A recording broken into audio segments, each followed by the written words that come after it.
جب تم غم سے پریشان ہوتی ہو، جب تم اللہ سے دعائیں کر کے آنسو بہاتی ہو، جب تمہیں لگ رہا ہوتا ہے کہ سب ختم ہو گیا، جب تمہیں لگ رہا ہوتا ہے کہ تمہاری دعاؤں کو سنا نہیں گیا، جب تمہیں لگ رہا ہوتا ہے کہ اب جواب نہیں آئے گا، تب اللہ تعالیٰ تمہیں دیکھ رہے ہوتے ہیں، تمہاری دعاؤں کو سن رہے ہوتے ہیں۔ وہ مسکراتے ہوں گے تمہیں دعا مانگتا دیکھ کے کہ میری بندی مجھے کتنے پیار سے بلا رہی ہے، کتنی محبت سے دعائیں مانگ رہی ہے۔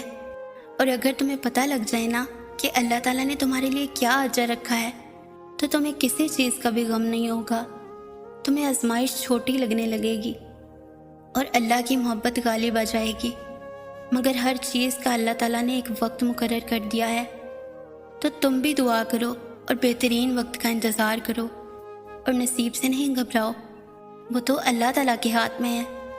جو تم سے بے انتہا محبت کرتا ہے۔